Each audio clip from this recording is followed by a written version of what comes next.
So I think that we can start. So first of all, I ask you to help me giving a big hand to David. Thank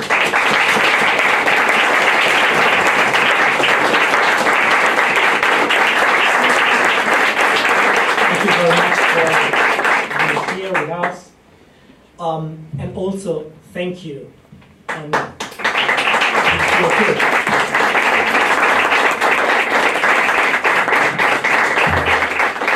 So,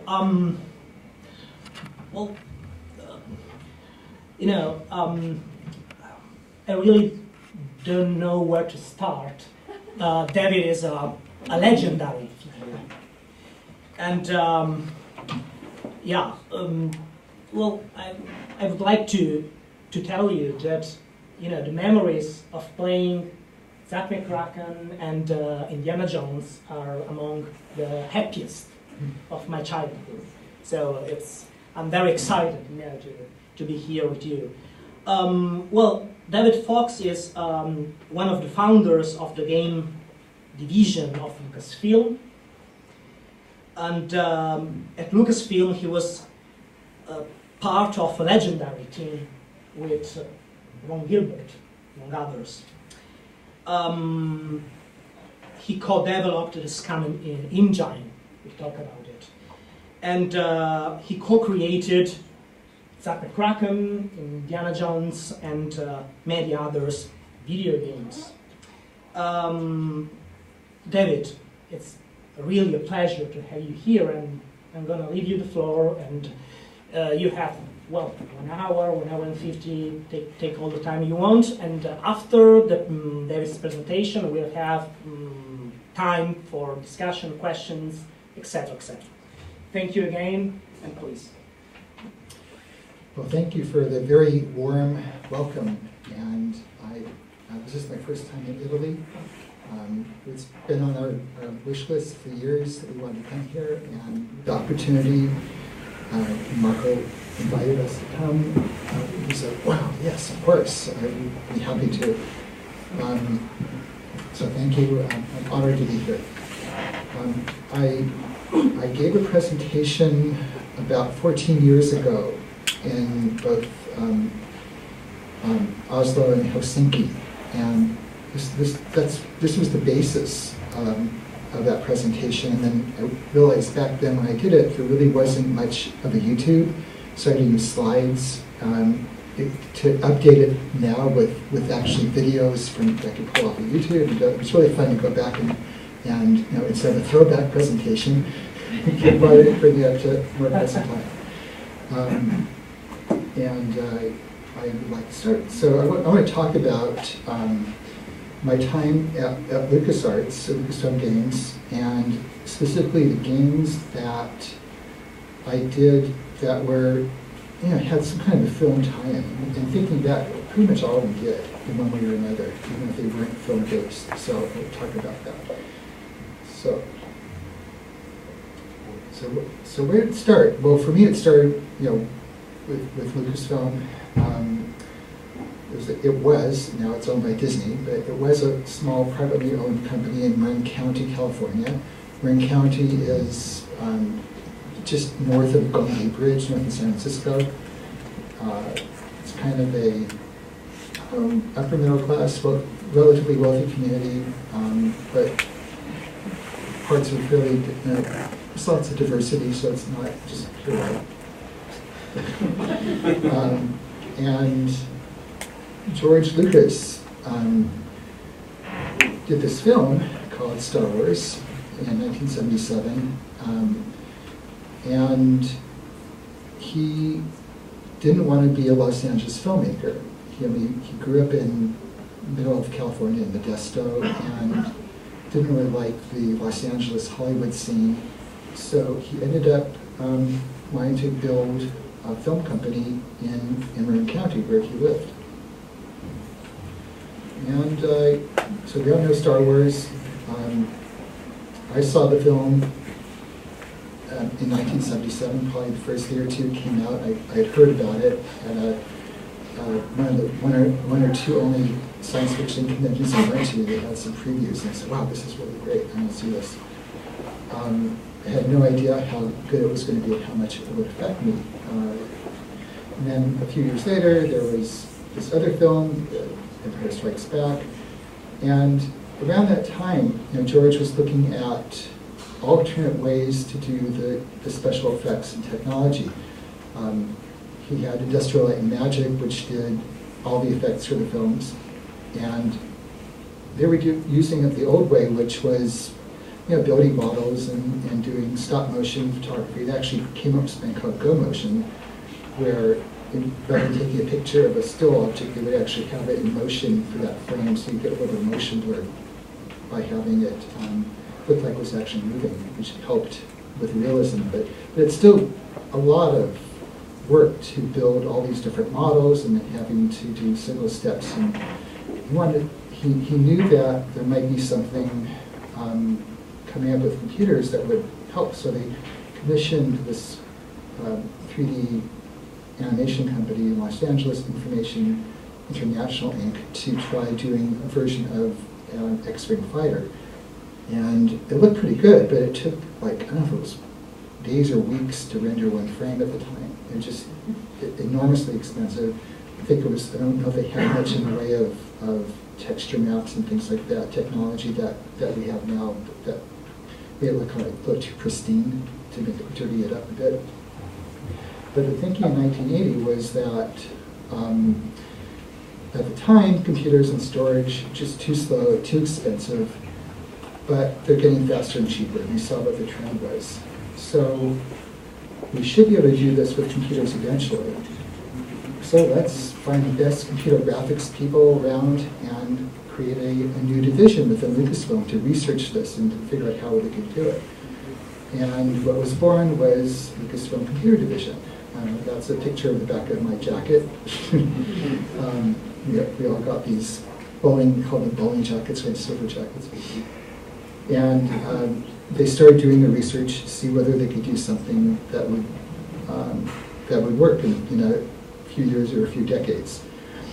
Around the same time, Annie, my wife Annie, right there, and I were doing something else in computers. We had just opened the Marine Computer Center, and it was a nonprofit educational microcomputer center. We started off with 10 computers, and people would come in and visit the computer center. They rent time, like $1.50 an hour on computers. No one had microcomputers at the time, so this was pretty much it. And there I am on the left, and there's Annie standing next to me. We ended up renting a library from a school, this is the elementary school, that had closed down because there weren't enough students, kids. So this is right soon after that, they had to start opening new schools, but at that point they had these empty schools. So they rented it to us at a really low price. I think we had 5,000 square feet of space, 2 classrooms, and it was just great. It was a great location. We would do, we had birthday parties, we had field trips, we had classes where we taught basic programming and basic to kids and to adults. This was an article that came out. You can see that there's my first computer game I did that got put in a magazine was a Star Wars game. It's called Star Wars Hodge, which is basically just looking at words in a grid, trying to pick out words that are familiar, and I changed the program so it was just Star Wars words, and I was hoping they wouldn't come after me.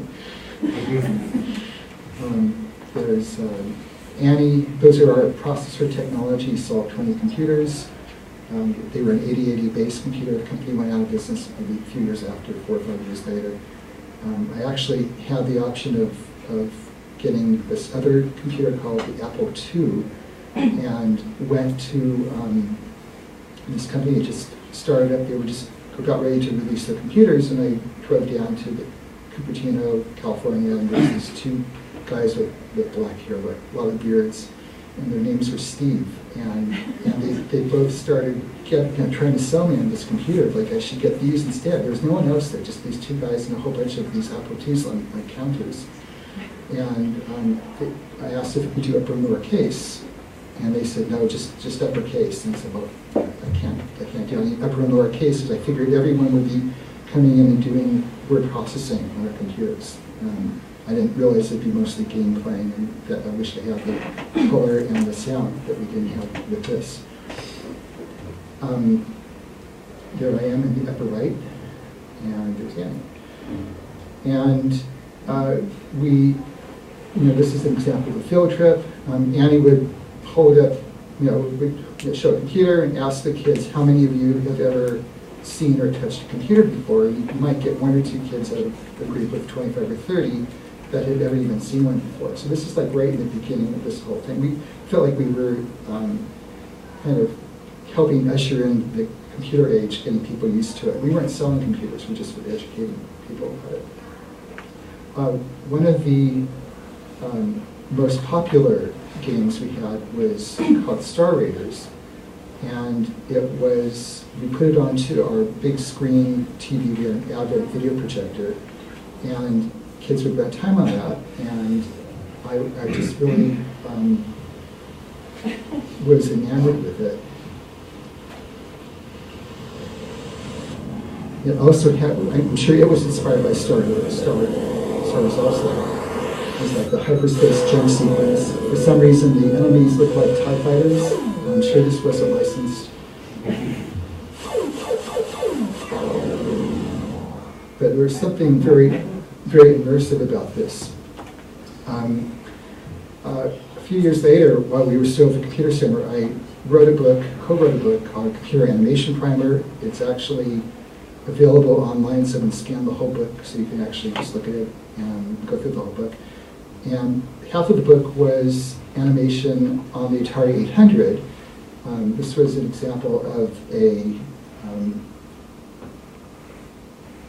something inspired by the trench in Star Wars. Again, I wanted to get the feeling of speed going very fast, and there was a trick called color cycling where you could just change the color registers, which color would be showing, and get an effective motion. The other half of the book was looking at state-of-the-art in film at the time. Tron, the movie had come out recently. There was this work that this newly created computer division at Lucasfilm had done on Star Trek II, Wrath of Khan. And they let me visit, and got to interview the guys, got to hang out with, it was guys and women, men and women, hang out with them, and get a lot of really good information, pictures for the book, and actually have a flip book in the corner where you could flip through and see animated sequences from some of their work. Here's an excerpt from the Genesis effect that they created for Star Trek II, Wrath of Khan.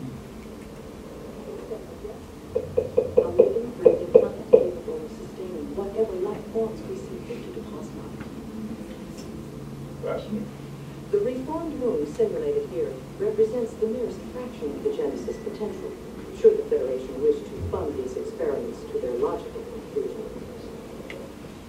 So what I really liked was, remember this, and I love the whole idea of these fractally generated landscapes, and I'll come back to that in a bit.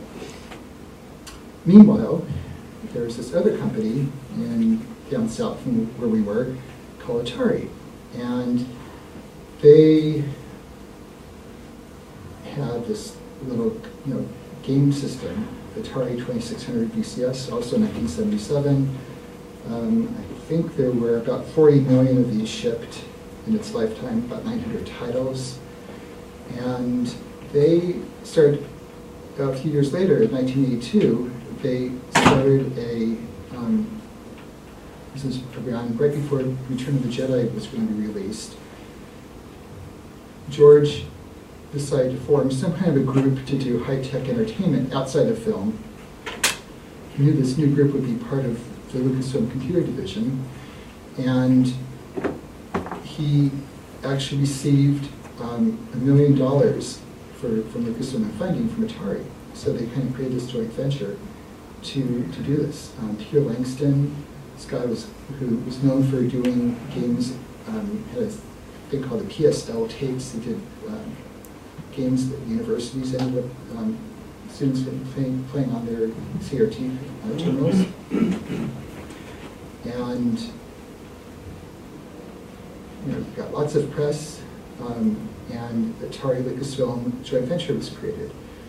And around the same time that Peter was hired, I had just finished my computer animation book. I had a manuscript, and one of the members at the computer center told me that they're going to form this new group, and I should maybe talk to them.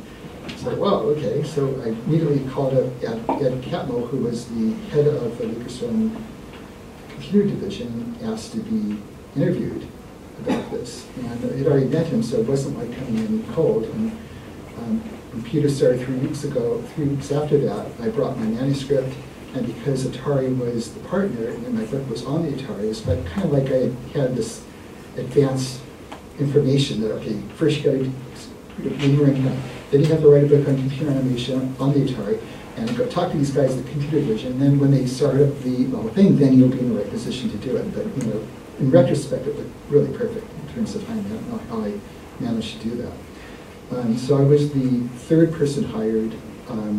Peter was the first.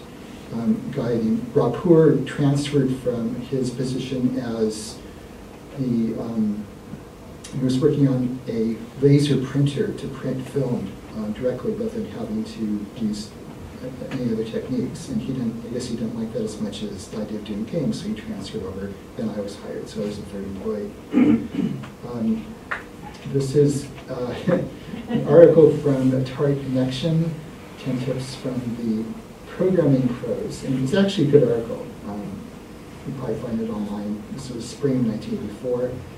And here's the picture, and this was the initial, pretty much the initial team. There's Charlie Coner, Dave Levine, Peter Langston, there's me, Lauren Carpenter, and Gary Winnick. And Lauren was actually, he was the one who did the fractal landscapes. He was a part of the computer division, but he became one because we became office mates. Let me ahead of myself for a second. So the plan was to build 2 throwaway games, and by that I mean, here we are coming into this company that had done, 2 huge films, the first two Star Wars films, and we were expecting the third one probably would do pretty well too. And we knew that we were going to be compared to those films, and it was really scary to come into this company and have people have such high expectations for us that it felt like anything we would do would just fall short compared to the films. So the idea of doing throwaway games was that just experiment, do some research work, see what you could do, play with it, don't worry about it, we won't ship it if it's not good, if it's not any good, we'll just throw them away and we'll start over. So that took a lot of the pressure off.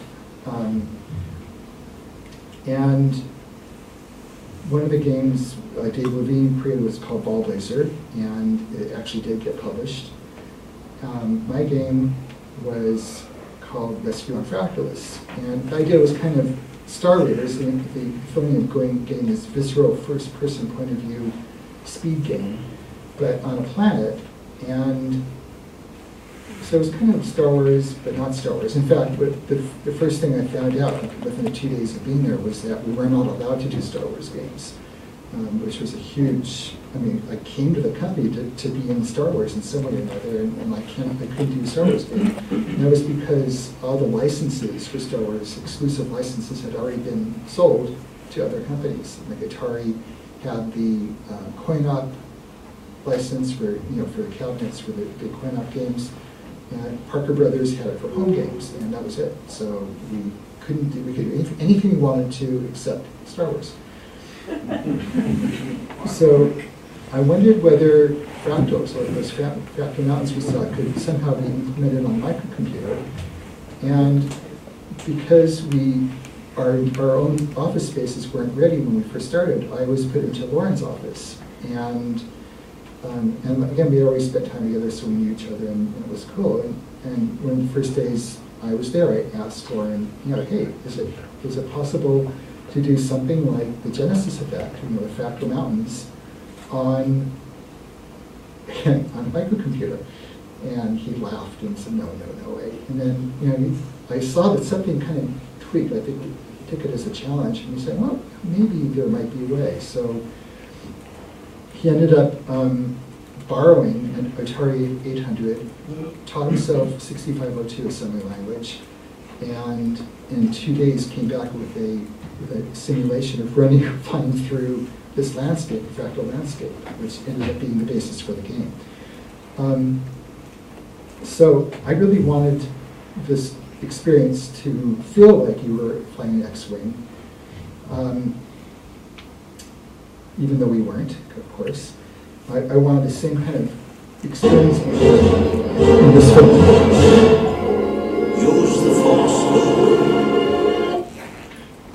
But I couldn't do that exactly. But I got as close as I could, so I asked for photos of the X-Wing's instruments, look at the user interface. I got to see a real X-Wing cockpit and photos of it. And so, okay, if I have all this, I have something I can use as a model and for inspiration, so let's take a good look at it. Actually, when you get close to it, it's not that impressive. I think they did a good job of making it as looking very complicated, but when you look at it up close in full light, it looks pretty bad. But that's okay. It was still an X-Wing. So I studied it.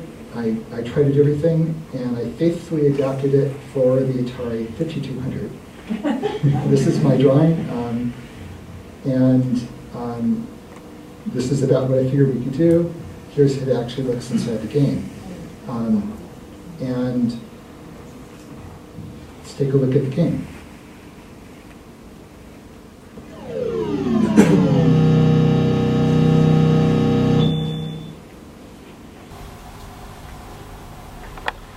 This was added after the first version because we needed something to look at while the disk was loading all the information into memory. This is the mothership, and you're being launched out of it. And this is the point of view. Now see if you recognize the color cycling technique that I stole for myself.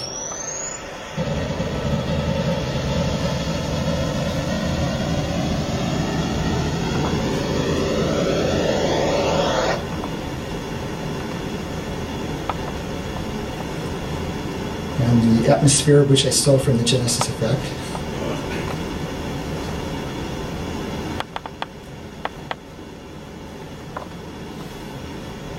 You're going through the fog, and then you see the landscapes. And this is running on an Atari 800 or 5200. The goal was to find pilots on the ground that had been shot down, land, open your airlocks, or turn off the engines so your shield was turned off, and the pilots will run to you.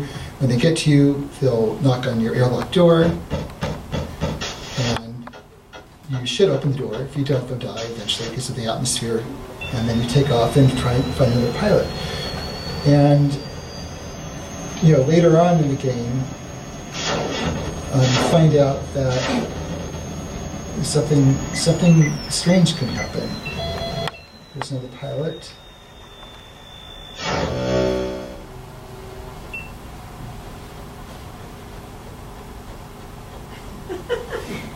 And then something's different. His head is green. Green head. Oh no, what's that?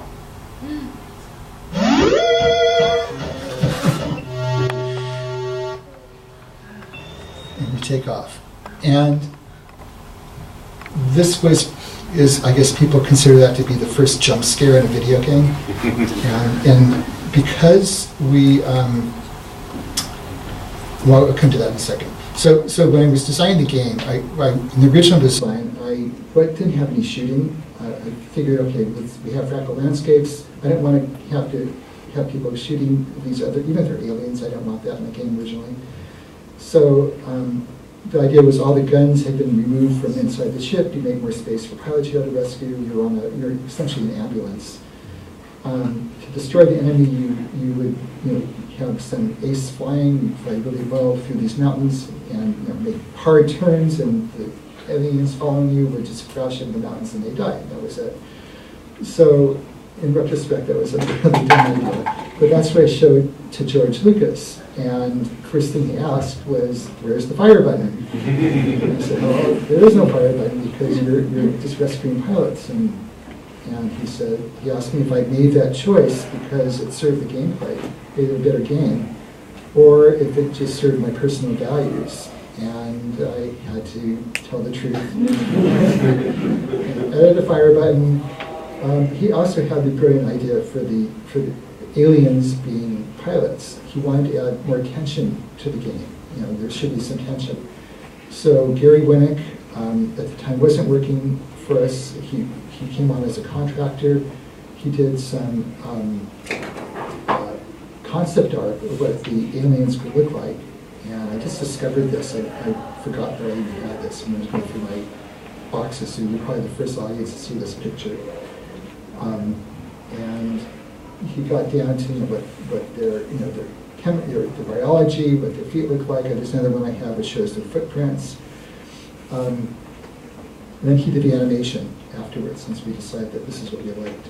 So it was really important to us to keep this Jaggy monster secret. And as a result, we got Atari to buy off on that. It never showed up in any of the press releases. It was only hinted at in the manual. In the very end of the manual, there's this radio transmission we transcribe of a downed pilot, seeing something strange happening and dying. We don't know what happened. And we set it up so that the first, I think, 8 levels, you never see one of these. So you're actually getting really used to opening the airlock. In fact, often the player would open the airlock in anticipation before the pilot knocks. And then all of a sudden, one time when this happens, you find there's a Jaggy inside your ship carrying it apart, and you try and take off, and the ship's going rocking, and if you have your airlocks closed, then he'll pop up in front, but you could turn on your shields and kill him. But after the first time, people freaked, and I have these stories of here's when I first played Rescue on Frackless when I was in college. One night when I was alone in my darkened dorm room, I was playing the game for the first time. It was around midnight, and I hadn't slept in almost 2 days. And the Jaggy jumped up on the windshield. I let out a scream and woke up my neighbors on either side of me, and I fell off my chair. My neighbors came knocking on the door, wondering what the hell had happened. And that's a gaming memory I'll always cherish. So even as the designer of this, during playtest, I remember every time I see a pilot coming, because later on in the game, the Jaggies got smarter, so they disguised the green head. You couldn't even tell until they got to you whether they were a Jaggy or not. I feel an adrenaline rush, even though I knew what did the coding, I knew what the chances were, and all that. It would still kind of get my adrenaline going, getting ready to push the right button. So we brought in ILM, Industrial Light and Magic, to help us with the box cover and the manuals. By then, they had already won 5 Academy Awards for visual effects for the various movies they worked on. Models were built, we did photo shoots, and they actually built a cockpit of the Valkyrie fighter, which is the ship you're flying. Complete with blast marks. They built, maybe it was about this half a meter model of a fighter, what it actually looked like. They also did models for Ballblazer, and they did the Jaggy saucer. And it's kind of funny. I mean, we knew that you weren't going to really see the saucer very well in the manual. This is pretty much it. It's this little dot in the very front of the box. But the guy, Wesley Seeds, I think his name is. Let me go back so I get his name. Wesley Seeds had been, working on 3 films where all he got to do were X-Wings and TIE Fighters. And he was just so excited to do something like a saucer, and he spent all this time working on it, and it was so detailed, and this is pretty much all you see. It's just like a little tiny blue thing. So what happened to the computer division afterwards as they left? Does anybody know what happened? Yes? Yell it out if you know. What was the name of the division after Steve Jobs bought it? Pixar, yes.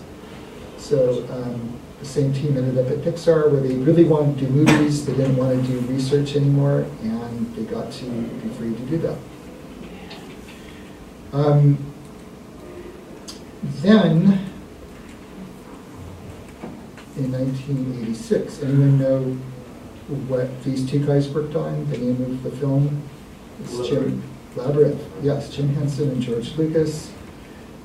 They brought in this other guy named David Bowie, and they released this film called Labyrinth. And this was, they came to us and they said, okay, would you be interested, not you, me, but our division, our group, in creating a game based on this film? And I guess they felt like they, because it wasn't Family Jewels, it wasn't like Star Wars, it wasn't Indiana Jones, they felt safer to have us try it, so if we messed it up, it wouldn't be a huge problem. And I don't think we knew that. That's kind of what we guessed. Here's the trailer that came out. TriStar Pictures announces the collaboration of 3 extraordinary talents. Jim Henson, creator of The Muppets and Dark Crystal. Where you go with a head like that? George Lucas, creator of the Star Wars saga.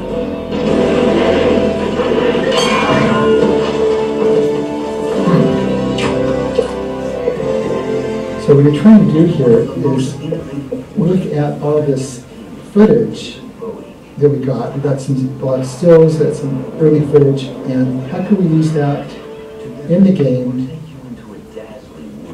to make it feel like you're actually in that world?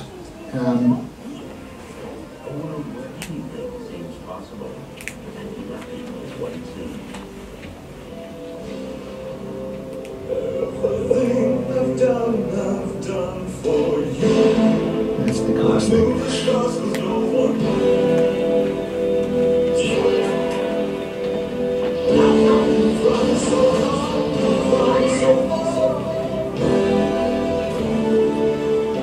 The world of Labyrinth. So this was our first opportunity to actually prove ourselves and to show that we could actually do something with a movie license. And as I said, we got to see the script, we saw videos, and then in 1986, soon after we decided we'd do the project, we ended up getting on a plane, going to London for a week. It was Charlie Kellner, Steve Arnold, who was our general manager at the time, Brenda Laurel, who was the producer from Activision. We weren't publishing our own titles yet, so Activision was going to publish this. Plus, we got to meet Douglas Adams, and he spent the week brainstorming with us. And Douglas Adams, who wrote Hitchhiker's Guide to the Galaxy series. And he ended up really energizing the brainstorming sessions. I think it was my job pretty much to take the notes and figure out how we were going to turn this into a game. We decided pretty early on to do graphic adventure puzzles. We wanted to make sure that people who hadn't seen the movie would be on equal footing with those who had. And so we wanted to stay true to the story and the tone of the story, and that was kind of the challenge. So this is kind of how the game looked.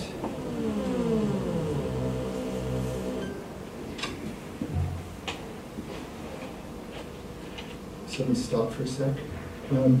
So what we ended up doing, and this was one of the ideas that Douglas had was, has everyone seen the movie The Wizard of Oz, the one from 1939? Remember, it starts off in black and white. When you're in Kansas, it's black and white. When Dorothy makes it to Oz, everything's in full color. So Douglas said, hey, why don't we do something like that? Let's start off as a text adventure, and once you end up in the Labyrinth universe, we'll come to full screen color. So here's the text adventure. Notice we have kind of a, we didn't have time to do a parser, which was pretty much the way all the text adventure, all the graphic adventure games were being done at the time. We knew if we tried to do it on this really tight schedule we had, it would be a really bad parser, and parsers are already difficult to work with anyway because they tend not to, often don't know what word it is they're looking for. So we created what we call a slot machine interface, where you have on your left a list of the verbs, and on the right would be your inventory, the things you picked up. And you can go through and pretty quickly choose the command you want, but you know there's a very limited number of commands that would work. Once you finally make it into the movie, then we have David Bowie addressing you.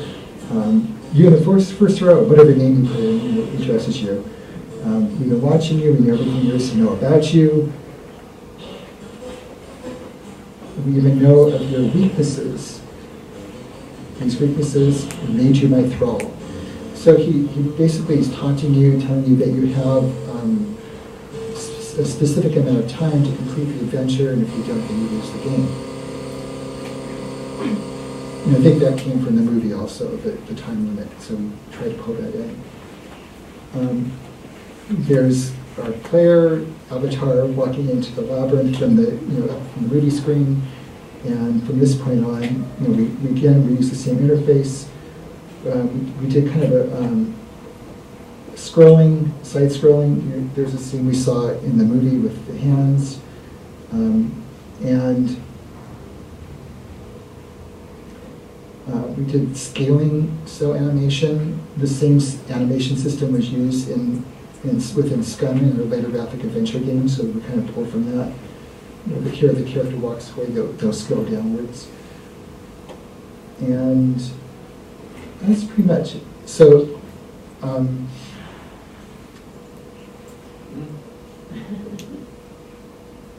it's kind of tough to do that room here, but we kind of got it. So this is the end, and there's final confrontation, and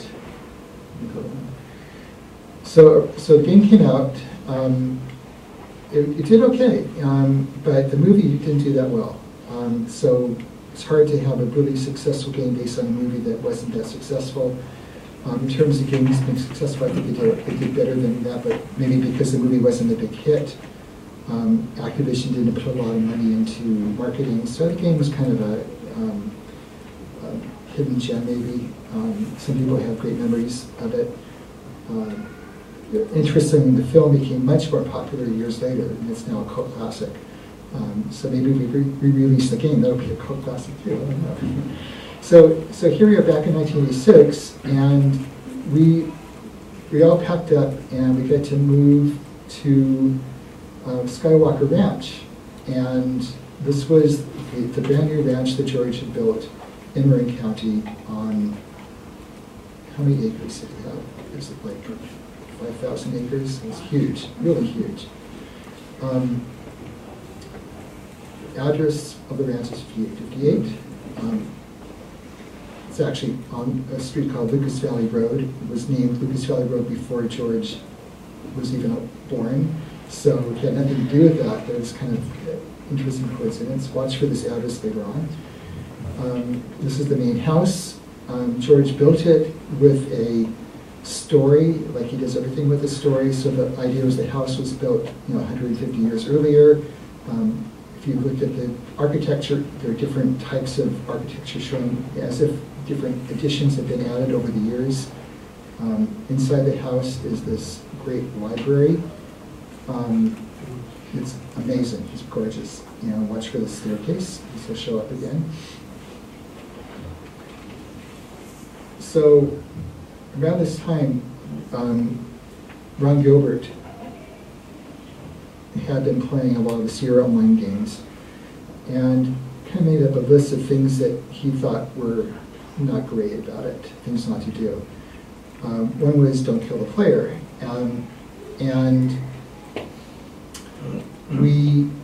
this was one of my frustrations with that, with their games, is that, you know, they would set up a way to die, often very, very arbitrary deaths that would happen pretty much constantly. So you have the whole thing is you save the game, do something, and die. Load the game, and it's basically took you out. It became very meta, very, very fast. I remember seeing a broken mirror someplace, and I picked up a piece of glass from a broken mirror, cut myself, bled to death. And I mean, it happens all the time in real life. You know, I just have to stay away from glass because you know if you pick it up, you'll die. So it just, yeah. You know, arbitrary puzzles. Try to make sure that, you know, we don't have boom logic from the previous talk. That if you get stuck in a puzzle and after you hear the answer, you think, I never would have thought of that solution in a million years, then I think it's a bit poorly designed puzzle. If you say, oh, you know, shoot, I should have realized that, it's on me, then that's okay. That's a good design. Ideally, you want the player to figure it out and not get frustrated, but at least it should be make sense. Also, no busy work. The idea, like, you know, do you really enjoy cleaning bathrooms? If you don't enjoy cleaning bathrooms in real life, then you probably don't want to have the player have a chore within a graphic adventure game of cleaning the bathroom in order to find a hidden piece of something in the bathroom. Or if you know the player wants to go to this other room, don't make it really hard for them to do that. Reward intent. And no guess the parser. So the idea that you're limited to the words that the programmer thought of when he was doing the game. If you see a bush and you say, you know, look under a bush, and it says, I don't see a bush here.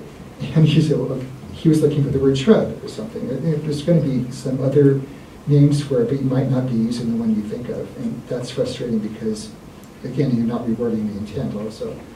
So Ron wrote this great article that's up on his website, grumpygamer.com, why adventure games suck. And it goes into greater detail, and it's really good. It kind of laid out the philosophy of the games, the later games after the first few. So basically building on the experience with Labyrinth, which Ron really wasn't a part of that. He wanted to create a game development environment that would make it easier to do adventures. The game he was going to work on and create was called Maniac Mansion. The engine is called Scum, which stood for Script Creation Utility for Maniac Mansion. And there's the box. And some of the features of Scum were that you could, within the game, you could build sentences by pointing on verb in the verb list and then an object on the screen. Rather than trying to drive the character with cursor keys, like you'd be driving a cursor around the screen, you could just click where you want the character to go and they self-navigate walking around objects, and you don't have to worry about that part, so we're getting rewarding intent there. From the programming side, there was a multitasking system, so you could have these multiple scripts running in the background which keep track of very specific things. And he added this thing called a cutscene, which I think he named it cutscene, which essentially were non-interactive movies that advance the plot. If something might happen elsewhere in the game to kind of give you the feeling that this is a real universe, other things happening in parallel. And then again, for the programmers, an easy to understand scripting language. So for example, here's a script example, well, fake script example. I'm not sure if this is actually from the game, but the idea that there would be a command called walk actor, and the character's name, one of the characters' names in Maniac Mansion was Razor. So walk actor Razor to object microwave oven, which was defined in the room. The character would then automatically walk to that position, finding their way there. wait for actors. We have a pause inside this script. And of course, it would, well, during that pause, everything else that was happening in the code would continue to run. Then when the actor got there, have her do an animation of reach out with her hand, wait a frame for her to do that, and then turn on the microwave oven and have her say a line. This ought to be interesting. And similar script example, here's a short script of how the clock would be ticking. And you basically go through this loop over and over again, where you change the state, make a sound, wait 60 jiffies, which is a second, change the state again, play another sound, and then wait another 60 seconds, 60 jiffies, then just loop. So to get this to work, all I have to do in the enter code of the room is say start script, clock tick, and forget about it. And when you leave the room, the script would automatically die because it was a local script. So it made it really easy to have these little effects and things happening that you didn't have to keep on coding. Because Ron took about a year to work on the engine, the SCUM engine, Gary Winnick had plenty of time. This was designed by Ron Gilbert and Gary Winnick. Gary had plenty of time to do some really great concept sketches to show how the game could look.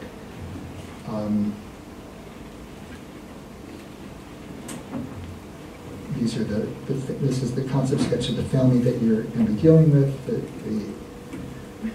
Dr. Fred, there's Edna, Weird Ed, and your cousin Ted, who's a mummy. Some more concept art. The whole idea was the game was kind of a B-level horror movie.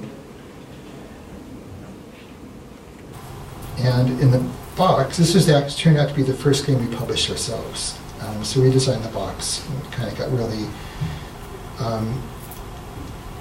creative with the list of adjectives: love, lust, power, greed, wealth, insanity, burglary, kidnapping, rock and roll music, nuclear reactors, electric cattle prods, plastic automobiles, microwave ovens, soft drinks, small furry animals, strange aliens, and so on.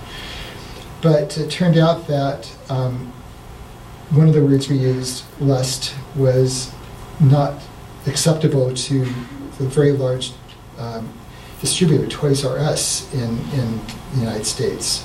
So they wouldn't accept the box as long as it had that, so we had to redo the entire box and get rid of that word. Here's an example of the game. In the very beginning, you always have this one character, Dave, on the left, and you get to choose two of the 5 other characters. It's the opening sequence, and the idea was that you could win the game with any combination of characters you have, but that made the game very, very replayable. But at the same time, it made it really, really difficult to debug. Essentially, we had all those different combinations that we had to worry about. So it was something which I don't know that, well, I never did that again. When I did my next game, I gave you multiple characters, but you didn't give you a choice of who they were. Same thing for Thimbleweed Park, which we just did. You don't get a choice of who the characters are going to be. I'm sure I saw Dr. Fred. It's Sandy. It's up to us to get her out. This could be real dangerous if anyone wants to back out. Okay, I'm out of here. Remember, don't be a tuning head. It's Sandy we're talking about.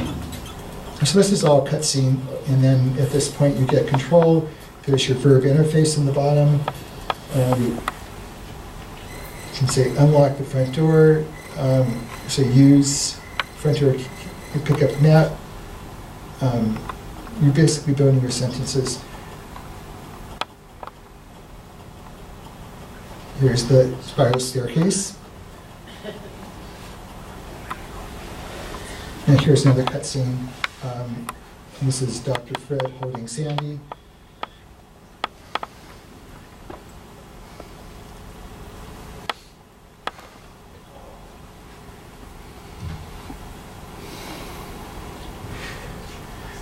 So we had some, when we decided to do the Nintendo version, we ended up having some issues with censorship. They had very strong, I mean, it's okay to have shooting games where people get killed, but you couldn't have anything that's sexual in any way. So we had something on the wall that said, for a good time, call Edna, and it gave the phone number. That wasn't okay, so that got changed to just call Edna.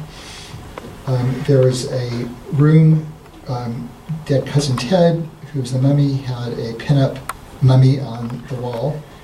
That was too sexual. There was also a Play Mummy calendar on the wall. So that had to go, so we stripped those off the wall, the Nintendo version. There was this statue. Is that Venus? I'm not sure if that's the real statue. Anyway, there was too much nudity here. So when we showed them the scene with the nude statue, that they weren't happy with that. So this is how the game had to ship for them. There's a great article that Doug Crockford wrote that kind of went through the whole ordeal that he had to do to get this to ship. So, next game. After being locked up in a mansion for a year, for 6 months doing the coding, I really wanted to do a new game with Scum. I wanted to do a new age game that dealt with spirituality and psychic phenomena, but very funny still. So our general manager, Steve Arnold, said he knew just the guy, and he put me in touch with a friend of his named David Spangler, who lived in near Seattle. He was a founder of Findhorn. He wrote a bunch of books, a spiritual teacher, author, great sense of humor. This is how he looks now. And we spent 2 days brainstorming at his house near Mount Rainier, and he kind of had all this knowledge of all these different things that would fit in the game. So we made a list, and I figured out how I could cram everything into the game. But rather than listing it here, let me read a letter from a fan. This is a real letter. Dear Sir, I'm returning this game, Zach McCracken, because I find it quite unsuitable. The excellent game playability and graphics further compounds the real problem. The game is saturated with New Age, Satanism, teachings, and concepts. The following are a few that I and others have come across. Eastern religions and meditation. African witchcraft and magic. A medium, a spiritual guru, a religious devotee. A person converts to an Eastern religion. A superior guardian race of ancient ones. One religion over all of time and all the world. Communication by aliens through dreams. Out-of-body experiences. Mind linking with animals. Changing of consciousness. Mind over matter. Telepathy. Mental telepathy. Mental, isn't the same thing? Mind over matter. Okay. Mind control by aliens. I think telepathy there should have been teleportation, because that's one of the things we have. Anyway, that's the list. I not only find these false teachings objectionable, but consider the immersing of them in humor and presenting them as a game very dangerous. Now, any of this was mentioned in the advertisements for the game. I implore you to at least make it clear to unaware buyers that this is a new age game that deals with religion. As a computer consultant and part-time youth pastor, I have an obligation to others in this regard. I will await your response before deciding how to further fulfill my responsibilities to warn others. Reverend Merwin Updike, Altoona, Pennsylvania. So our reaction to this was to thank him for his letter, and we published it in our fan newsletter, which went out to all the Lucasfilm fans and people who bought our games. We weren't sure what else to do with it. So here's the cover for Zach. Cover was painted by Steve Purcell. Actually used the mirror, so that kind of looks how he looked at the time. The back of the box, anyone know who those two people are? No? That's Matthew Kane on the left and me on the right. I had the idea that if I stopped shaving for the 9 months it took to play the game, to work the game, I'd save about 16 hours of time, and that's about right. So the game shipped 16 about 2 days earlier because I didn't shave. Packaged into the game, we had National Inquisitor. Zach was a tabloid reporter, essentially writing fake news. And we included an issue of the newspaper partly to discourage piracy, because we knew that this would be a valuable add-in, but also because there were lots of hints and helpful suggestions about things you might want to try in similar situations. And we had a lot of fun. I actually didn't write this myself. We had our marketing team wrote that. And here's an example of some of the game. So it opens up, this is the Commodore 64 version, which is how it released. Zach is complaining to his boss about working for the sleazy tabloid, really wants a Pulitzer, and he's never going to get it. Sick of making up stupid stories. And the boss says, make up stories that aren't stupid. And that night he goes home. Zach has this habit of coming up with headlines and snide comments he makes. So he's being sent to Seattle to do a story on the 50th anniversary of the first UFO sighting.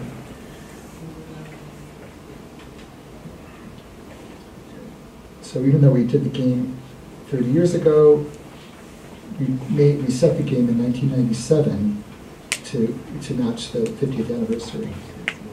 Tabloid reporter strangles boss. What was that? Nothing, boss. So he goes home. Later that night, Zach's in bed alone again, and he has a strange dream. And this is the essentially a cutscene. Hopefully, it's a cutscene of the opening sequence.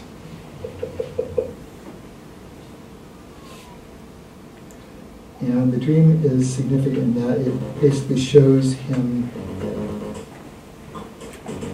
what he's going to be doing next, what he has to do in order to complete this.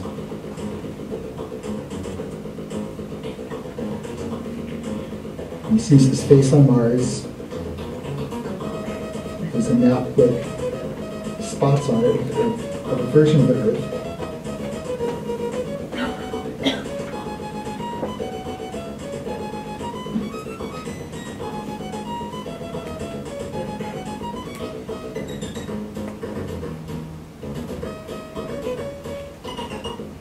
And of course, all this symbolism is important.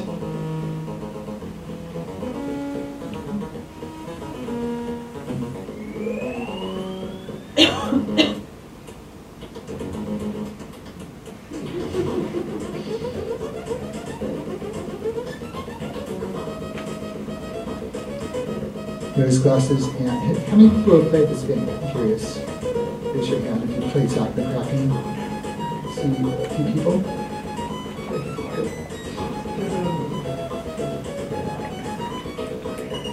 The pitch for tomorrow. Tomorrow is the celebration of Zach's 30th anniversary, so we're doing a much bigger presentation on this, including a movie that was made based on the game.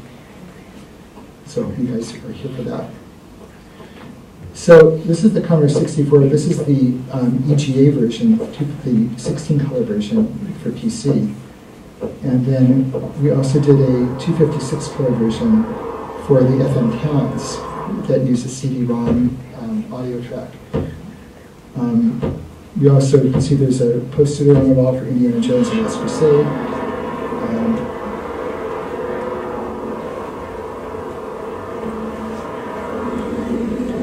Have lots of different locations that we use throughout the thing. So rather than being locked up in a mansion, the whole thing, I sent you off to all these different places around the world. Kathmandu, Africa. Here's an example of mind linking. So Zach is mind linking with the bird. He's having the bird do something he couldn't do normally to get something to solve a puzzle.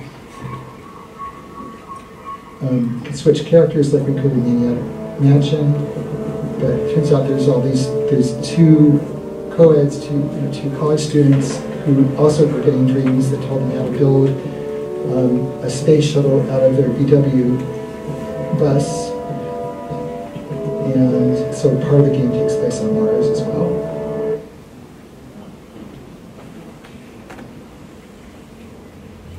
So I think that's great. That's me 30 years ago. And we're here, and I'm wearing my Zach McCracken sweatshirt. The next game we did, we finally got the chance to do a game on a special movie. So there's something missing here. Here it is. And this is the third Indiana Jones movie. Indiana Jones and the Last Crusade. The man with the hat is back, and this time he's bringing his dad. So the team, Steven Spielberg, Harrison Ford, and George Lucas, and Sean Connery. So Sean Connery as the dad. The other team, here's another example where we had very, very limited schedule. We decided to do this, I think, in December. The movie was going to come out around June. So we really had 6 months to do a game that usually take us 9 to 12 months. So we put 3 guys, 3 designers, Ron Gilbert, Noah Fossey, and myself. And we all were programmers, designers, and co-project leaders to split up the game and try to get it to go faster. As a side thing, I just wanted to point out those two paintings on the wall. Let's zoom in on those. They both were Ralph McQuarrie original paintings that were concept sketches or paintings for the first Star Wars movie. And when I first started working at Lucas, someone brought me into this closet that was filled with all these paintings that he had done, and I got to choose like 3 of them. Here's 2 of them. And this has really inspired me throughout my time there, having these on the wall. So just saw those, I have to mention now. It's really nice. So Gamebox, at the very beginning of the project, we had a meeting with Steven Spielberg and George Lucas, because we wanted to find out what could we do, what was against the rules. And the first question was, could we kill Indy? It didn't quite make sense to, even though a rule was that we don't want you to have the character die, it didn't really make sense to have Indy as a character who could never die. He's going to do really dangerous stuff. So we asked them that. We thought they might say no because it would be too sad or whatever. But Spielberg said, sure, of course, kill him. Okay. And then we said, could we deviate from the film? We weren't sure how strict we had to be to the actual script. And Steven Spielberg actually said, started saying, yeah, you can do anything you want. And I came up with this whole separate scenario in South America, and like expanding the whole thing. And said, I think we want to stick with the movie, please stay closer, because we already were really tight on time. So there's some advantages working with a movie. And after this being the third movie, we knew Indy's character really well. We knew his wisecracks. We knew how he would respond in different situations. So writing dialogue would be a lot easier. All the sets and locations had been designed. We had access to all the slides. We couldn't see the film footage yet. We could see slides, set photography that would show how everything looked. We already had a built-in enthusiastic audience. We figured more people knew this than Labyrinth. But then there were issues. Similar to Labyrinth, because more people would have seen the film, that means more people would have certain expectations about what you could or couldn't do, and we had to keep the game really fresh. We also wanted to be true to the character of Indy, but also to the tone of the previous 2 Lucasfilm graphic adventure games that we did in-house, which meant it was going to have to be funny, at least at times, a lot funnier than, say, Indiana Jones was. And of course, the really tight schedule.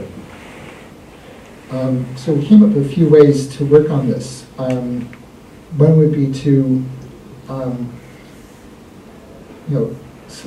3 ways you could play the game, depending on what you really wanted to do. One would be to problem solve things, like use objects to solve puzzles. We had an action part of it where you could choose a box or fight with the Nazi guards. And there was also dialogue. The first game that we actually did, the dialogue trees, and let you choose what Indy might want to say as a puzzle solution.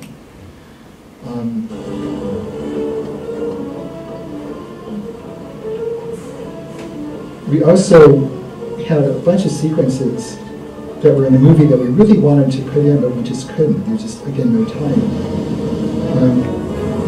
That first sequence was young Indy going through, trying to take back the cross Coronado, running across a circus train. The second sequence was, like, was it 15 years later, where he's on a boat, he actually gets the cross. This would have been really fun to do, but we just didn't think we had anything to do this. And then he gets a little bit wet. So we start this off in the game. This is the 256 color version of it with the circus train, and we did that with our credits. It's called Lucasfilm Circus. We have Indy running across the top, but it's all done as a cutscene in order to present the credits.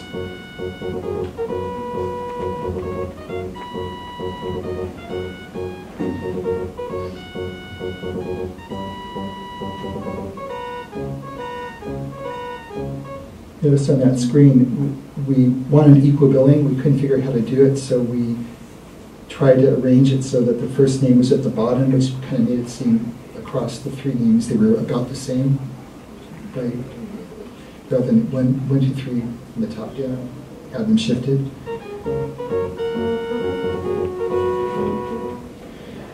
And then here's the opening. Indy walks up. Notice he's still dripping wet from the last scene in the movie. He talks to his friend Marcus Brody. Marcus notices that he's dripping wet. Indy, why are you all wet? And he looks at the camera, does a take to us, and says, "Don't ask." And here's an example of the text, the dialogue interface. You get to have a bunch of choices, and then you choose which one you want Indy to say to solve another puzzle, basically, and get more information.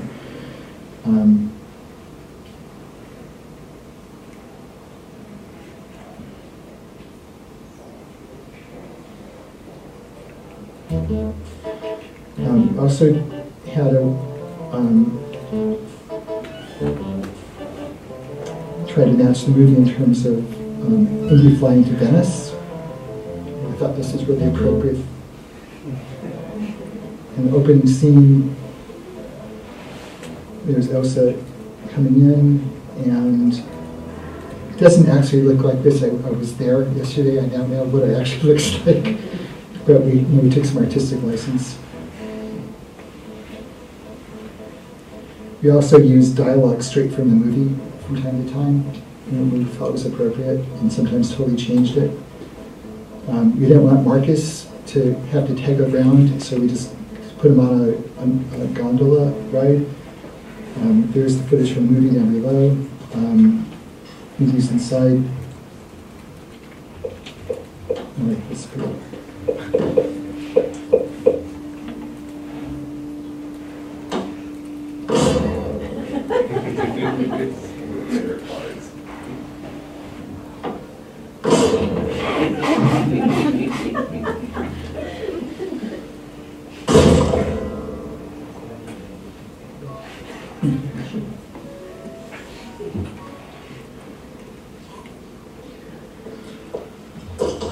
So, in the game, we had a very similar sequence, except we had to make it, not just X marks the spot. And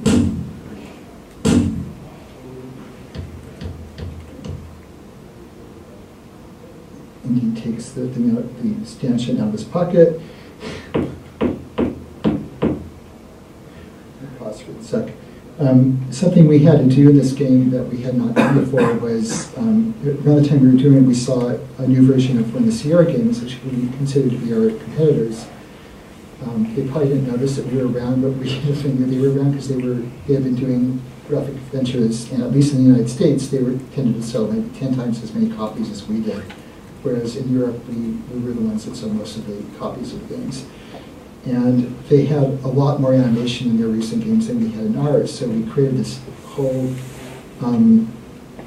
special case animation art tool to let the artists draw animation which would be overlaid on top of the backgrounds. And here's an example of one where we have the background already, and we have the special case animation of Indy knocking the hole in the ground and then jumping in. Here's another one I'll show you later. Here's another one where we have the background scene and we wanted to do something. There's a really nice payoff rather than just having the thing fall down like we would in our previous adventure games. I hoped that this is yesterday. Unfortunately, it doesn't look anything like what it did in the movie inside. I mentioned this, that we had to adjust the names to resolve conflicts, so we all felt like we had equal weight. At the end of the game, let me pause for a sec. At the end of the game, we were doing the last sequence, and I guess through a communication error, both Ron Gilbert and Noah Faustine were writing a dialogue that would be for the end of the game. Ron gave me a bunch which I thought was placeholder dialogue because it was really irreverent and really funny.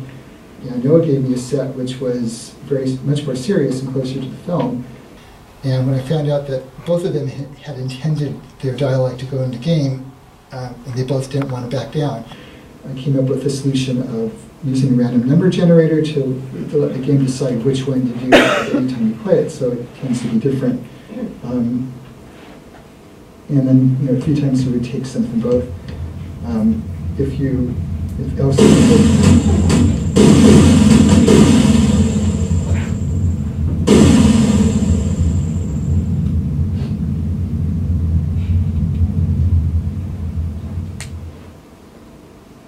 Nice going, Elsa. I think that was Ron's. And then one of the lines, this is, I think, Noah's, I see you have the heart of a true knight, but now you must go. I fear I have a Herculean task. Now, where is that? And the alternate line was, I see you have the heart of a true knight. Of course, I'll be picking up this place for years. And you just try to do both. We also have the same issue with the end credits. Here's a little easier since it's just text, so we just created 3 versions of it, which would be randomized, and depending on which one you get, one of our names would be the other. So I said I've been talking for about an hour. Just give the film credits that I have there, and let's take questions. Well, thank you very much.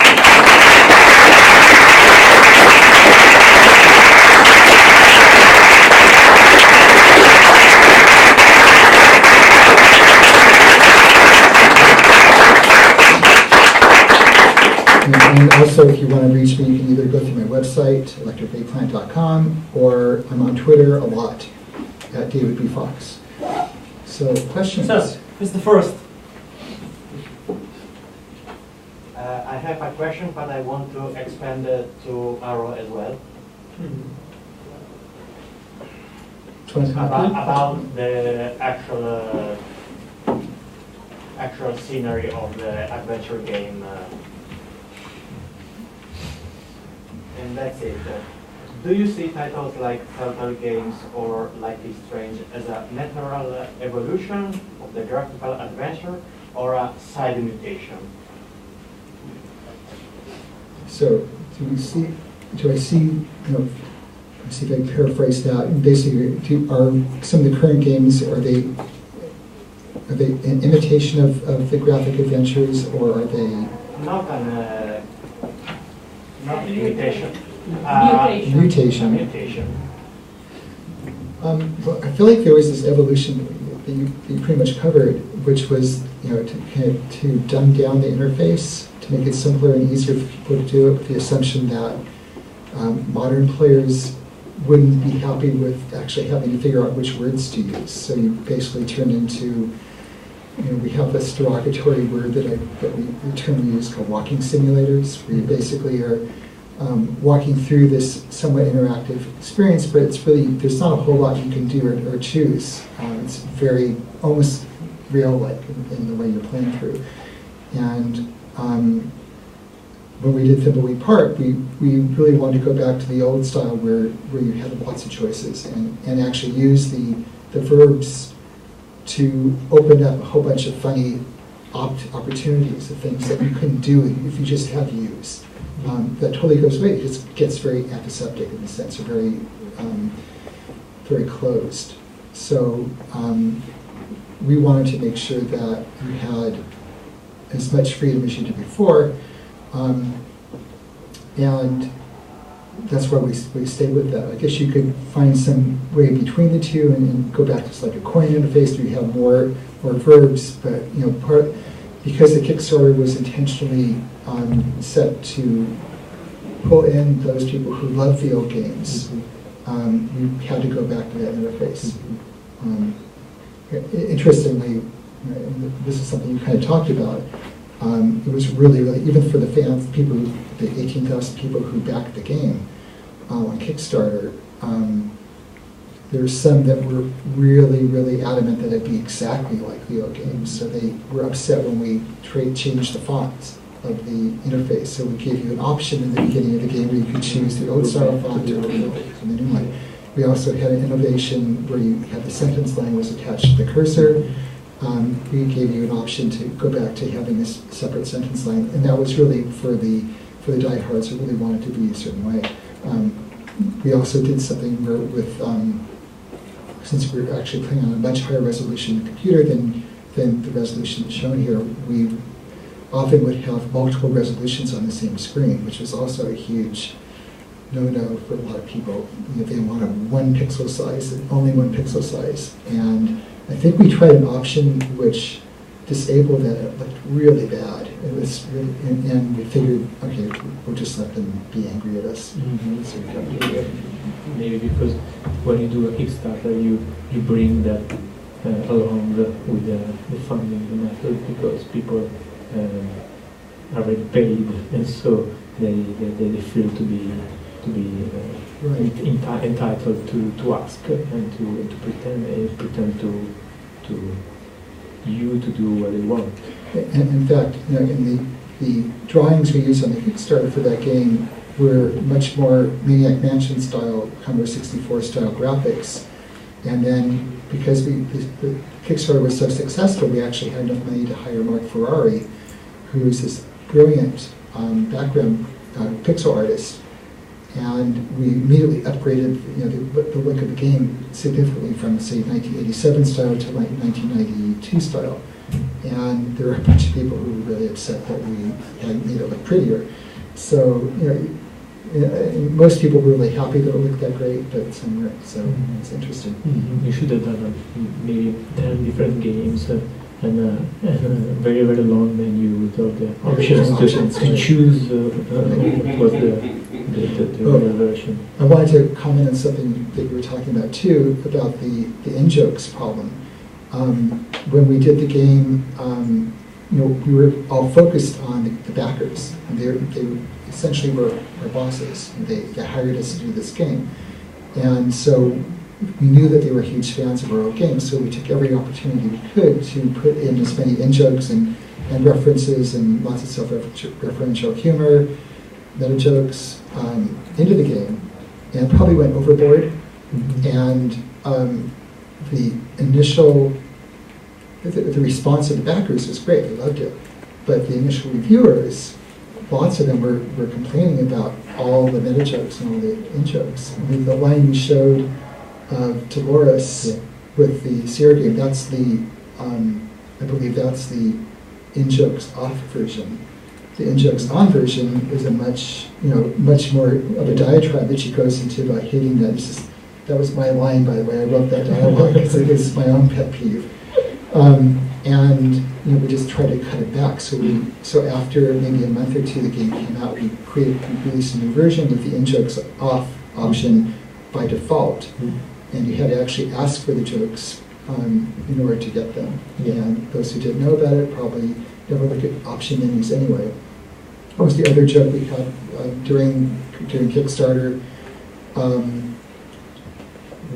Mark did this bathroom in the Quickie Pal, and he inadvertently had the toilet paper going back, in my estimation, backwards, so that the paper went behind closest to the wall instead of over the front of the thing.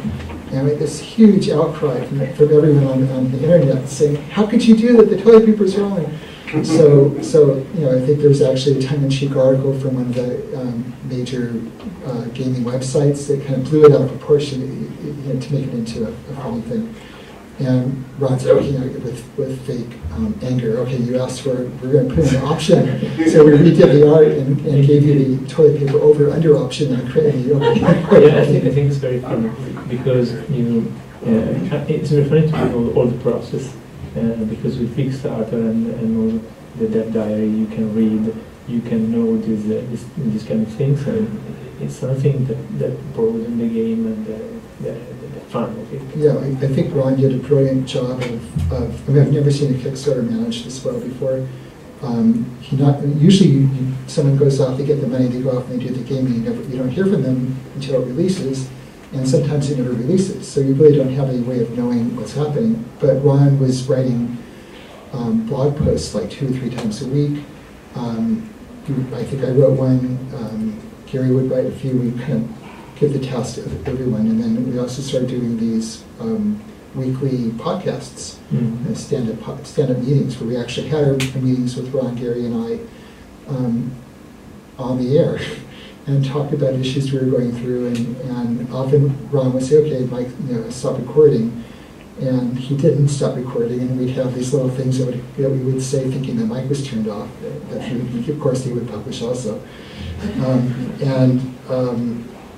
But that was a lot of fun to do that. And it was also, some people have said that entire collection of blog posts and podcasts are like a master's class in graphic adventure game design. Because you really see the issues we come up with, and we present a lot of them. We try to do it in a way where we weren't going to spoil the game for players, but we wanted to make sure that they had a way to interact with us and see what the process was without, and actually participate in it without trying to spoil any of the gameplay. We probably would have said a lot more if that wasn't an issue, but we try to keep that secret. So I don't know if I answered your question. I kind of went off on a tangent. Yes. I actually have 2 questions, but one of them is actually involves a spoiler for Thimbleweed Park, so I'll save it probably for later when nobody else is listening. Since I think, I speak for myself as a developer, but I think there are some of us here probably are developers, but are there any? Okay. I have a question regarding how actually do you handle your day job? Meaning that we are used to work on something we actually find. Sorry, I'm just trying to catch up with the previous question I was trying to do.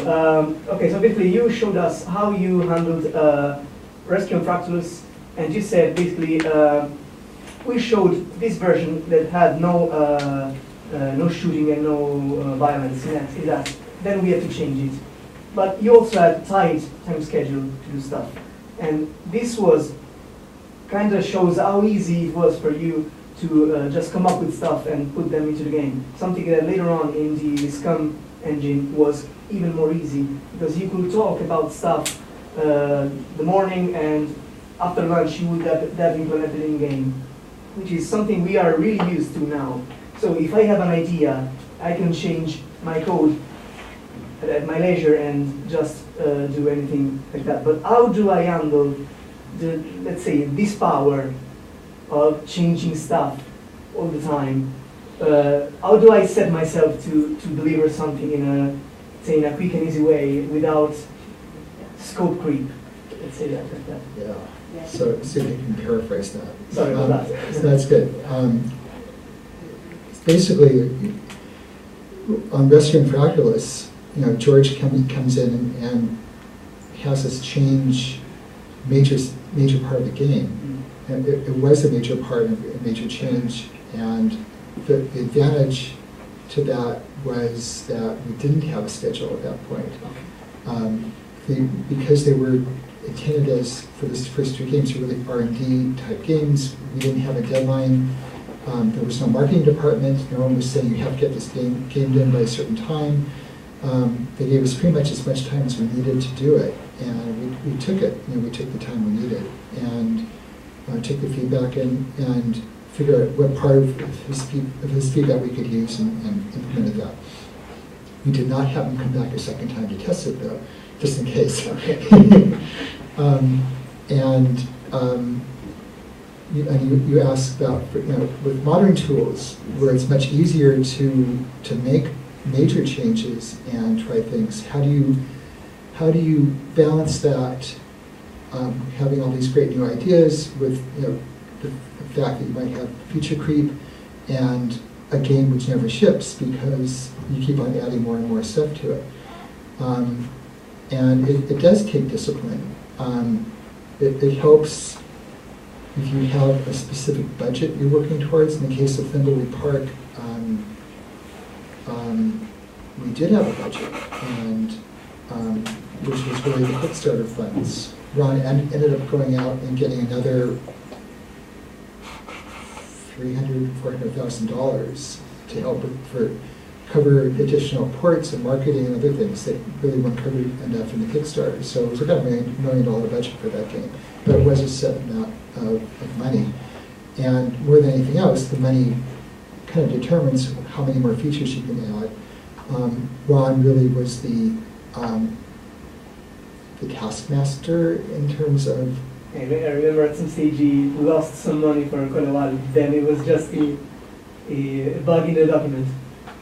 Yeah, and we had to, try to focus on the release because we didn't have unlimited funds, and every day that it went longer meant he's paying us to do more work. Yeah. But there were also times when we saw, especially after the release, because when we saw, besides bug fixes, the things that talk about testing. Even though we had really, really great play testers, game bug testers. There's a difference when you have 5 or 10 people testing the game, and you immediately have 10,000 people testing the game, and all sorts of edge cases, things that were essentially random things that could happen at the same time start happening, and exposing a bunch of bugs that we never even knew about. And we fixed them all within the first week or two and did a re-release.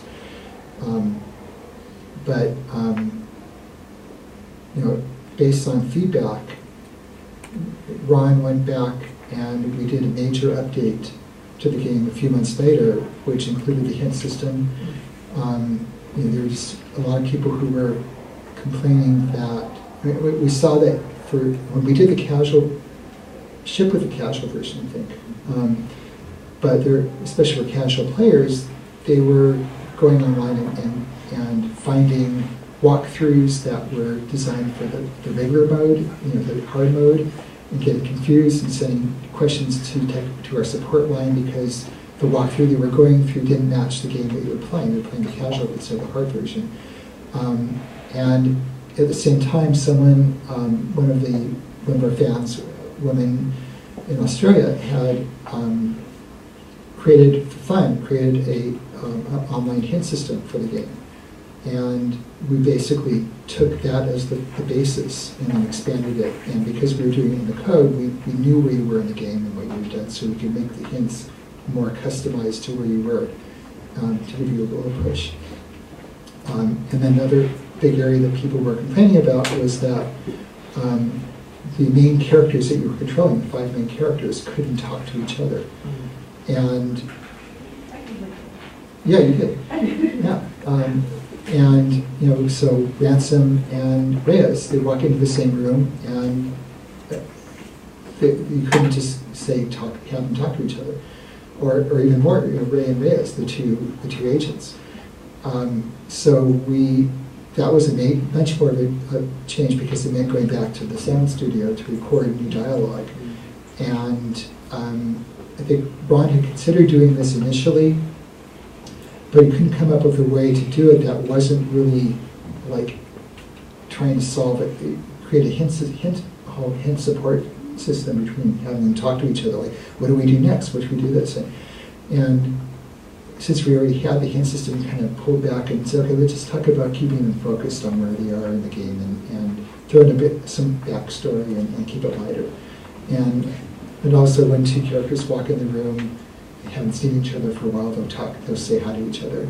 And that just felt dead when they walk in the room and they just ignore each other. It didn't make them, so that was some code that I added to that to make that happen. And we went back to the studio and recorded a bunch of new lines, and I think it just warmed up the game. It made it feel more real and just really worked. And it wasn't something we hadn't thought of. It was something that we thought of and just kind of pushed off to the side. And based on feedback we were getting, it was clear that it was really important, especially for the more casual players, to have both of those things. So it's really a trade-off. Like, if it's going to make a huge difference to the game, really, then you should do it. If you don't have a budget problem, then you do it for years if you want to. But you do want it to ship at some point. And there's also just getting really, really sick and tired of working on the game is another issue. Like, I really want to stop this and do something else. Probably Ron, more than any of us, was feeling that towards the end, because he was doing way more of the work than we were. So, does that answer the question? Yes. Okay. Giving long answers, but. Other questions? In a game like a Maniac Mansion, or in which you had more storylines with more combinations of characters and stuff like that, how did you keep track? So in a game like Maniac Mansion, where there were a lot of characters, a lot of different storylines, how do we keep track? I mean, during development? Yeah, like when you thought he can do this, he can do this, Yeah. how they solve the things are different depending also on the characters. Well, we have these huge charts that I think we drew by hand at that point. Yeah, that's what I was wondering. Yeah, and they were kind of a combination of, it wasn't as much like a flow chart of the game progress. It was more dependency charts, like what you needed to do to get to one point to do the other point. So we had a map. When Ron came to me after he had gotten the SCUM system working more or less, and said, hey, would you like to come on for a month or two and script this game? And I said, sure. So I came on board after the game had been designed, at least mostly designed, but by design it means he knew where the plot points were, who the characters were, and what the major puzzles were, but not any of the details. There was no design doc that laid out every single interaction or puzzle, and definitely no dialogue. So Ron would generally go in there and write a scene or two, a cutscene, and kind of establish the tone. And pretty much the same thing happened in Thimbleby Park. He'd establish the tone and the characters' personalities, what the kind of things they would say, what kind of humor it was, and it was my job to match that in the work that I was doing, so that you really couldn't tell who did the writing. And but we did have at least some information that I could go to with the chart, or more likely I would just ask, say, okay, here I am, here's the next thing I'm going to wire up, I'm going to do this next room, what happens here, what are the important parts? I have the art usually, or we get from Gary, and he'd been talking to Ron. Gary would often put lots of stuff into the room that wasn't in the design doc, just to make it feel more interesting. So it's up to me to add labels and say funny stuff about that. And when we did Zecca, I actually used a project planning software that we had Macintoshes by then. And there was something called Microplanner, which was a commercial product designed to manage very large projects where you had multiple teams doing things, and you could graphically create essentially like a dependency chart, and it would automatically connect things, and you could see, when you print out the whole chart, you could see where these like fellow points are. Like everything depends on getting this one thing done, so you better be sure that it's easy to get that, otherwise people are going to get stuck there, and you kind of see the flow of the game overall. And that helped for Zecca a lot, because I did have that, and I knew what the flow was, and I could go back to it and I could easily edit that. I don't know if they continued using that beyond. I think we just did that for Thimbleweed. It's a different kind of stuff. It wasn't project planning in the same way, but it was a graphical view of the game based on things you had to have done before you could move on to the next step. You eventually get to keep it in your head. At first it's really hard to get your mind around this entire game, but at some point that changes and you really do have it. And I've lost it now. I mean, for example, if I go back and try to remember that, we have to go back to our notes and say, what happens when you do this? And so people ask me questions like, back in Zecca McCracken, when you have this, what do you do? It's like, I haven't played this game for 30 years. I played it a lot back then, but I don't remember. So I have to go to a walkthrough to get the answer myself, because I don't remember. You only keep the stuff in your head for as long as it's important, I guess. Does that answer your question? Yes, thank you. Good.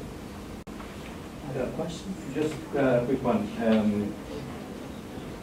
The game type of point-and-click adventures could be used also for child and teen project like you and Annie continue to bring on the app on iPad or mobile, or the game type could distract the teens or the child to focus on the main problem. Could be chaotic. I don't know if I explained well, but what I'm trying to say is that try to create point-and-click adventure based on child problems and topics. Could be a good idea, or could be something that could bring useless amount of work. Well, so the question basically is, adapting graphic adventures for kids. Thank you.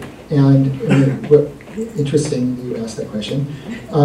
So in 1992, after Ron did the second Monkey Island game, he left Lucasfilm and created his own company called Humongous Entertainment. Yeah. And he had part of the separation deal was that he could take the Scum engine in its current form with him and use it for junior graphic adventure games, games specifically for kids.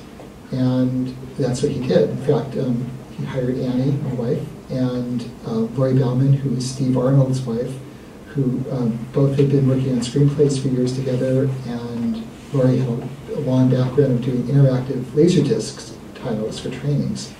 So they ended up working with Ron to do several of the first graphic adventure games for kids, and basically using Scum as it was then, which had voice and had, but it had the same point-and-click environment. And they were great. They're still being sold. Putt-Putt Adventures and Fatty Bear and Freddy Fish, and I think there were a bunch of other ones that were popular. So he did that for multiple years, and then left. I think it got sold to other companies. So whoever's doing it now, they're not creating. I don't think they're creating new content. They're just republishing the stuff from the early to maybe late '90s. I know Annie also did a bunch of other graphic adventure titles. This is around the time that CD-ROMs were just kicking off, and there was all this extra storage you could use for things. The graphic adventures were great. So she worked on Mr. Potato Head and Madeline, the book Character for Kids, and what am I missing? A bunch of other ones like that. So there were, I don't know if people are still doing those stuff. It's an interesting question, but they were really big in the 90s. Yeah. Yeah. Yeah. So we've been doing other stuff since then, but not specifically in the adventure game for kids, but still focused on the kids and more book stuff than adventures. That's interactive. But yeah, I'd love to see more like that, and it's especially I'd like to see. I mean, we get stories all the time of kids playing our games still. Tomorrow I'll probably read a few stories when we talk in my talk tomorrow night.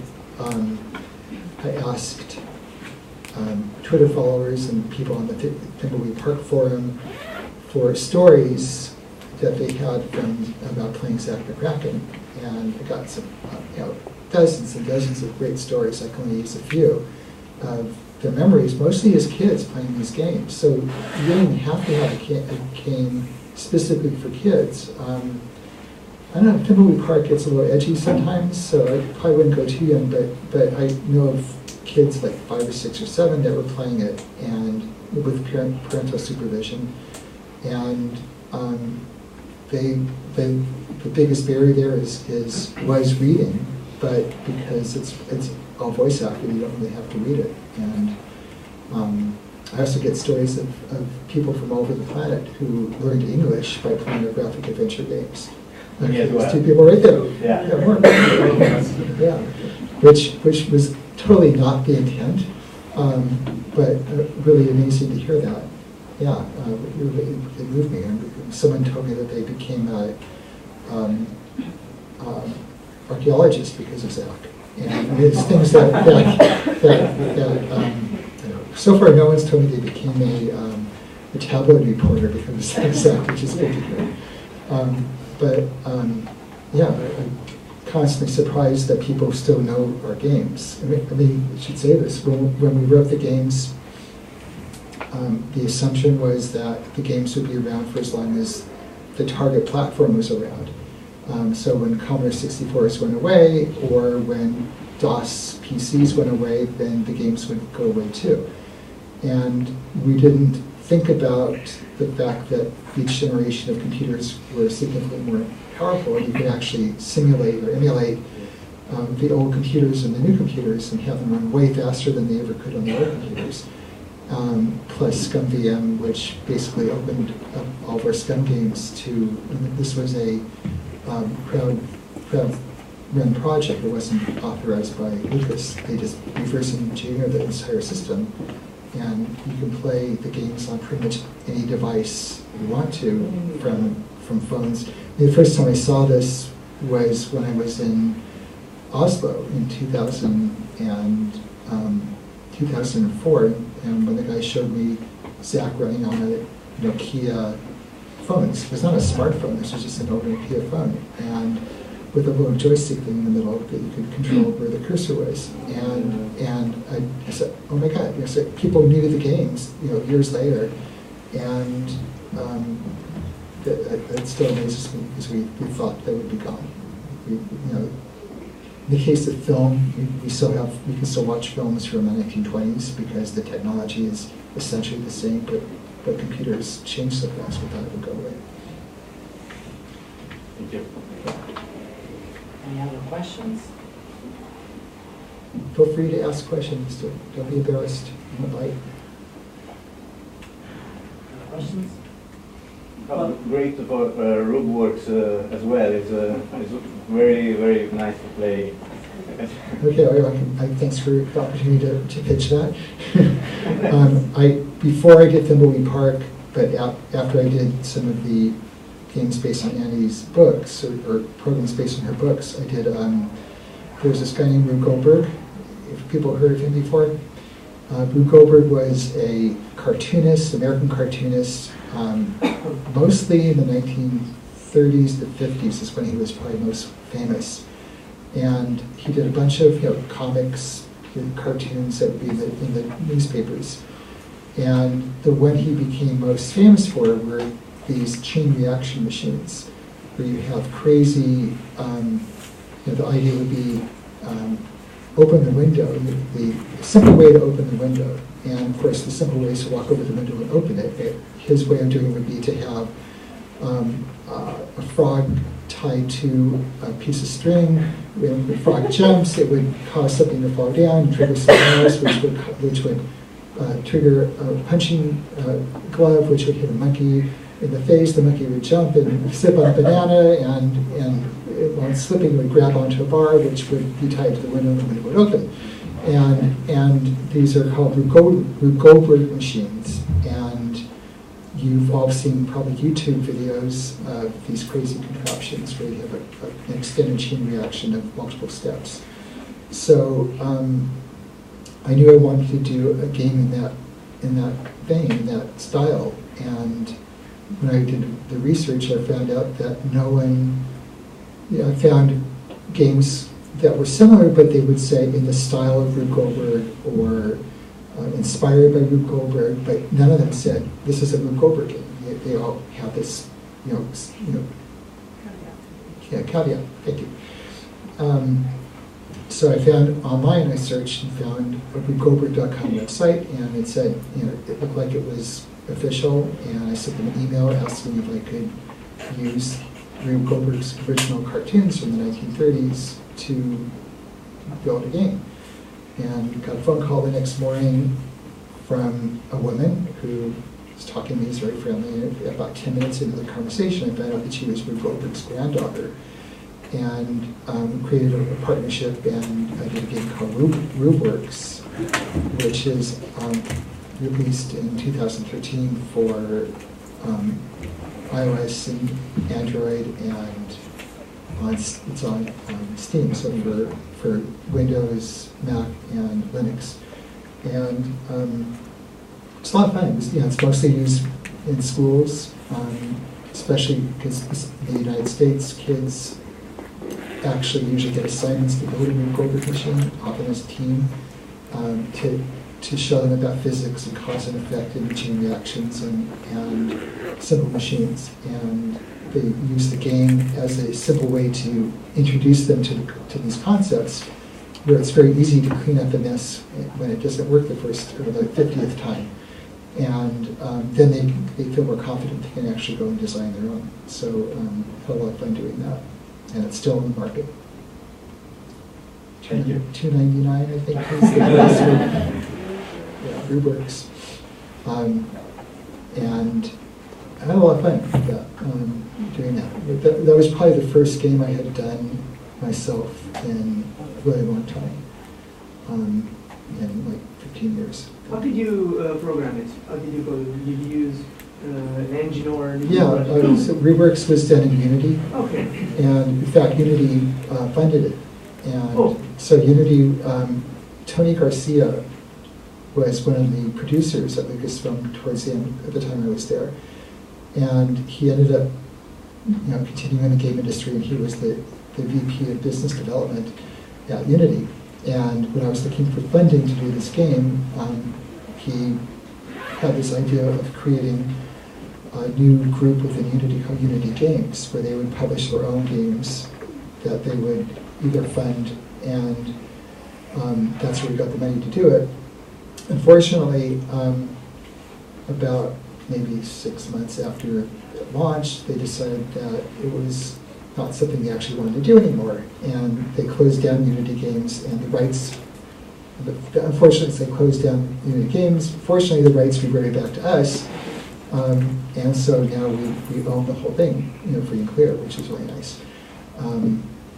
I think there might have been some conflict because Unity is primarily a tools company for other game developers to build games with. And I think they felt that they would upset a bunch of developers if they were giving special treatment to their own games.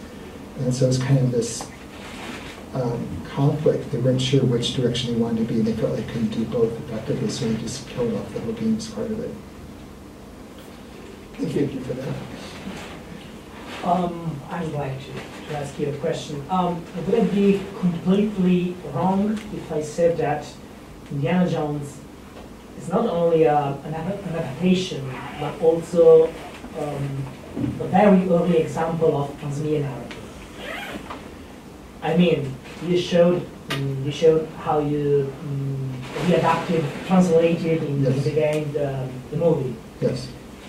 But at the same time, well, in my opinion, the video games seems to add some original elements to the Indiana Jones universe. Mm-hmm. So I don't know. I would like you to comment on this. Have you thought about it when you designed the movie, the game? Well, we knew. So it's really like, you know, you're saying essentially that we didn't just translate the movie into a game. We also expanded the universe, and we also gave gave stuff that you could do that was outside of that. And I think for a movie to be translated into a game, you have to do that, or you know, what's the point? You just go see the movie again. And just to run through a game which is 100% true to the movie is not going to be very fun. So we knew we wanted to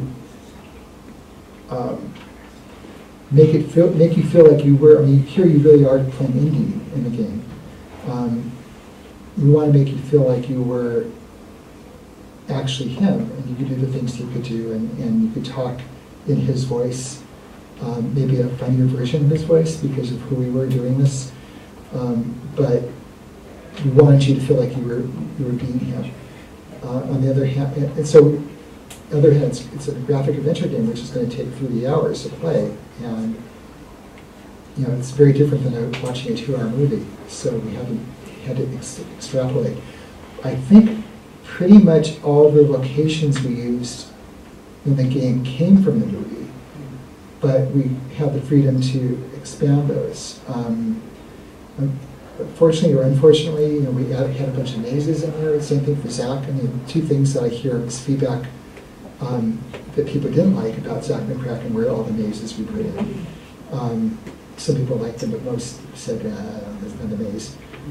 Same thing for Indy. We have the catacombs and we have the Nazi castle, which we essentially figured, okay, here's a big space, you have to navigate around it. In the movie, Indy just opens a couple doors and probably finds out where he needs to go, but that's not realistic in an adventure game, so we wanted to actually make you feel like you were exploring and finding it. And trying to find a balance between doing that and without making it too tedious. So there's that, there's the dialogue, there's giving me the choice of the style of gameplay. So this is probably the first adventure game where you had any kind of a fast reaction element gameplay, but you could mostly avoid the boxing if you don't want to do it, if you wanted to play a different way.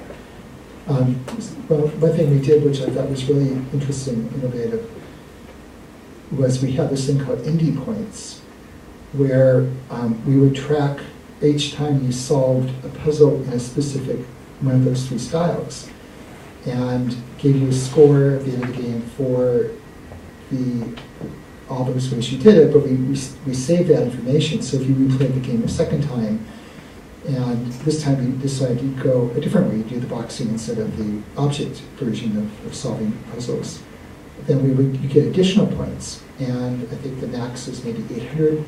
If you got a perfect score across, say, 2 or 3 or 4 games, you could get the maximum number of indie points. So we gave you a reason to go back and replay it, because there are other ways to try things. So that's something you wouldn't get in the movie too. So it gave you the proof, and I think we call it indie quotient, or was that was what we did with the kids? Indie points. Indie points. So that was another great expansion. But yeah, I think anyone who wants to take that on has to make sure that they're adding something to it way beyond just the original art form. In relation about this question of the adding something extra movie script, how many times you tested the Hitler's punch face scene. The which one, the Hitler one, or The punch one. Yeah, I was never very good at that, and the code, the punching code, I think Ron wrote that, so I'll let him test that. When I played the game, I probably didn't play it that way. I know what we did. We had a cheat button, so we could do, so if you hit a special 0 or some other button, it would knock it down immediately. So that way, so I don't want to test this part. So I let the bug testers try to help us tune it, and we did it the other way. We kind of split things up. So Ron did the punching code. Noah tended to write most of the dialogue trees. I did a lot of the implementation of the cutscenes and other parts, and we just kind of all did different elements to make it come together pretty well. I don't think Noah did any of the Scum scripting, but he had never done the Scum game, so for him to learn probably didn't make a lot of sense. But this was my third, so I did a lot of that, and of course Ron wrote the system, so he knew how to do that. Was it nice to see that scene, that moment, that particular moment? Yeah, it was really good. I'm sure people live for that, the cathartic moment. I saved it before. Lord, every time. But don't you get shot? You're talking about punching. You get killed after that, don't you? Yeah. Yes. Yeah. So, yeah. So if you so for those who don't know, there's a point in the game, in the movie, where Indy sees at the rally, he kind of comes across Hitler, and in the movie, I think what does he do? Signs the book. He signs. Hitler thinks he's asking for an autograph. Yeah. Is that right? So Yeah. So Hitler signs it. And he takes his book away, which is the Grail Diary, which is the important solution to everything. And Hitler takes away, gives him his autograph, and then gives it back to him. In the game, you have the option of hitting him, because it's always a choice. And of course, if you do, get machine gunned down immediately. And so, we warn you that. I mean, probably would happen like that in real life too. But it was still, you can still get that punch. Yes. Just a funny question. There is a word in the Zack McCracken, it is a kind of word, that I usually is born for me as a password, because I go inside, they ask me to log in, insert the password. Every time you have to change the password. I tried this password, and the site told me, yeah, great security system, and they use Zerorfik. Yes, Zerorfik. So I would like to know what's the meaning of Zerorfik. Why is it's a very secure word? Yeah, so in Zach, there's several words which are kind of weird. One of them is Zerorfik, yeah. And I think that's probably oh shit in Alien. And it's the Caponians, which are the bad aliens, say that often. I don't think Zach ever says that. I think it's just the aliens. So that was. I'll talk more about this tomorrow, but in Zach, after the brainstorming session I had with David Spangler, I spent like 3 months working out the whole game, realizing this is going to be a big game. I don't want to code it all by myself, and I also wanted someone else I could bounce ideas off of. So we brought in Matthew Kane, who's already in, he was actually working in the learning group within Lucasfilm Games, and asked him if he was interested in working with me. I was already friends with him, and he's a great guy. And he said, sure. So we taught him Scum, kind of split up the game so we'd each do different parts, and Slurfic was his word. He wrote that, and I asked him once what it meant, and he said, I don't know. He just made it up. There, as far as I know, there's no Easter eggs, nothing inside of it, doesn't mean anything, it just was funny. Okay. There are some Easter egg words in it, like, what is it? Elvis's king is hidden inside of another phrase. Someone who's a Zach fan, I should write it down, but I can't remember. I can't repeat it off. Yeah. So there are other ones, but that one has no actual meaning. Okay. That I know of. Thank you for giving us your password. Now know how to get in. So we don't know how to spell. We have the time for ask question, maybe? Any other questions? Can I ask, this is a bit more serious. Okay. You just said that you thought that one game would last as long as the platform Yes. on it still works. How much do you think that a game should become public domain and like a cultural thing after a while? And how much do you think that Nintendo or whoever should still ask you money for it, basically? Yeah, so the question is really talking about orphan games, games that are really no longer purchasable on whatever platform it is, and should those become public domain, or should they remain locked up in copyright hell for the rest of history? Exactly. And that's a good question. I mean, for a long time, that was the situation for all the graphic adventure Scum games that we did. They weren't being sold in any format. There were usually compendiums of them. Like, you can get like 4 or 5 games on a bunch of CDs for a discount price years after the games were done. That was being produced by Lucasfilm or LucasArts. But at some point they stopped doing that. And for a couple of games they went back and they did remasters or upgraded, like they did that for Monkey Island. But the only way to get them was to get them off of pirate boards or eBay. Pay huge bucks for a version of the game that someone was trying to sell. And people were using the word abandonware, games where the publisher was no longer giving you a legal way to purchase them, and people felt that, okay, well, if that's the case, then I have a right to take it. And I don't know if as it is now, it's interesting. In the case of our games, I think all of them are now available again. You can go onto GOG.com and Steam, and I think there are different combinations of the ones on the different platforms, but I think Maniac Mansion is on Steam. Most of the other graphic adventures we did are on GOG. I actually bought, which one? I think it was Indiana Jones and the Last Crusade, in order to get some pictures and stuff for this presentation. And I have boxes downstairs. It's okay. It's not good. It's not worth the effort to.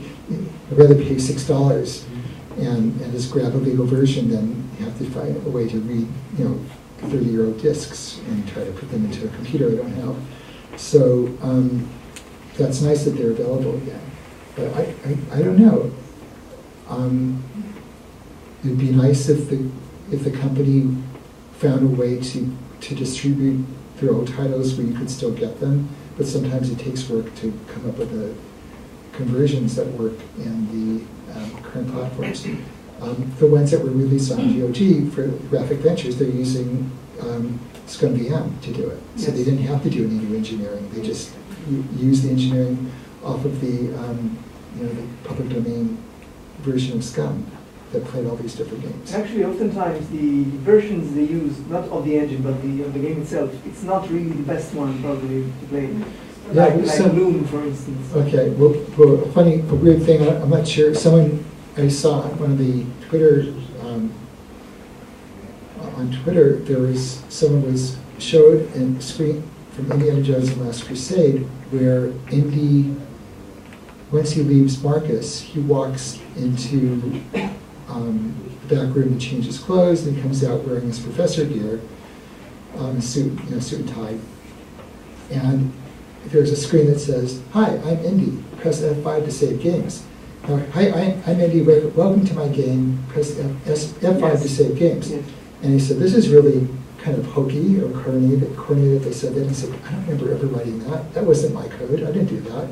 I said, "I don't remember that in the game." And I found that either it was a pirate who did that and had the version in order to remove the copy protection, or some Lucasfilm employee years later when they wanted to release a version without the copy protection added that to it because you didn't have the manual that came with it. And it made me feel better that it wasn't me who wrote that, but there's probably other stuff that where people hack the games to get rid of the copy protection, that it probably wasn't done in the best way to do that, and they've broken something else. It's nice. Interesting. It's nice to hear. So, I don't know, what do you think? To your answer to your question. I'm very happy that I can still play Manic Mansion by Steam or whatever, but I found that some other games that I really like, there's no other way than the wrong way to have them. Yeah, It's sad that because some publishers are not available anymore, some systems not really. So, right, so it's a dilemma. it's just like until somebody gives me the possibility to have the game, that's fine. But I think there has to be a sort of protections for the games that are not available anymore, like to be saved and to survive, you know? So how about this as a solution, is that if you sign a contract with yourself that it's okay to pirate abandonware game as long as you promise to buy it as soon as it becomes available again. Exactly. Then I feel like you're doing the best you can, getting the game, and you're actually I usually like, I mean, I still have Manic Mansion, so here. So I mean, it's not like I pirate anything. I have everything if I can in the original. Yeah. Well, how many times do you have to buy the game? And also, I found out like the other day, my son wanted to play Elmo games or Nintendo, whatever. That in Italy, I can't. It didn't come out, and without an American console, I can't play it. Right. So there are also those conundrums, you know. Yeah, there are a lot of emulators for Exactly, the that's the only way to run it in Italy, because if I buy the console, it has to be the American one with the transformer on the TV. Well, I know we're running out of time again pretty soon, but we have this, the whole idea, the whole concept of piracy is really a touchy one for me, because back in 1983, 84, I guess, we were about to release Rescue Fractalus and Ballblazer. We were going to release it, and we gave unprotected floppy disks of both games to Atari for the marketing department to help them look at the games and figure out how they should best market the games. And a week later, the games were available on all the BBS systems. You could download the games for free. And of course, these were the versions of the game before they had their final titles. They had a bunch of bugs, which we fixed later. But they were, the truth is they were 98% the game that they turned out to be later on.